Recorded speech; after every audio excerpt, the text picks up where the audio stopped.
Um olhar curioso de uma criança que pedia livros aos pais se transformou no refinado senso de um escritor reconhecido.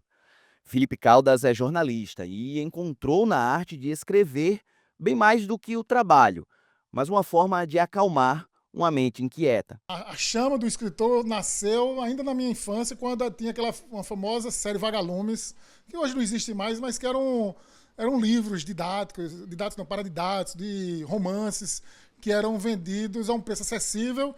E eu lembro que era uma irmã minha que estava fazendo uma prova na escola baseada no livro. E eu peguei aquele livro, comecei a ler, me apaixonei pela história e a partir daí comecei a pedir para meus pais mais livros da Vagalume. E daí em diante eu comecei, então eu leio, adoro ler desde muito tempo.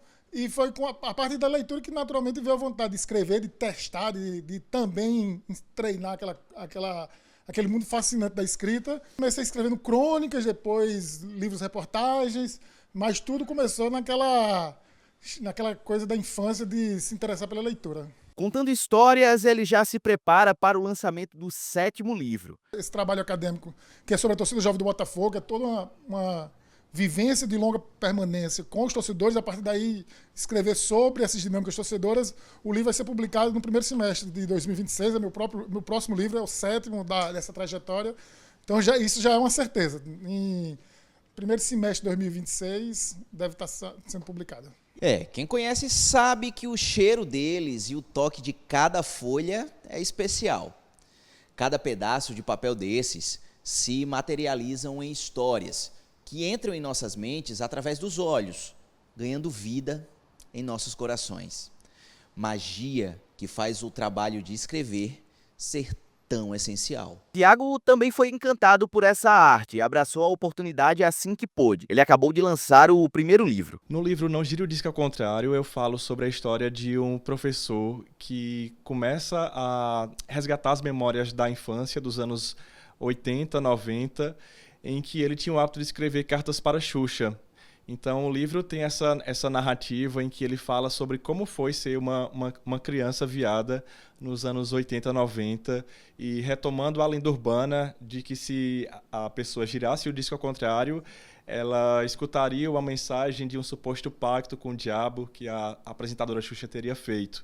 Então eu falo sobre o passado e o presente, eu faço essa costura para que as pessoas consigam compreender como a homofobia deixa rastros e traumas na vida de uma pessoa LGBT. Eu sinto que a literatura paraibana ela está em um momento interessante, com livros indicados a prêmios nacionais, com livros que foram adaptados para o cinema, como recentemente nós tivemos até um filme que está na Netflix.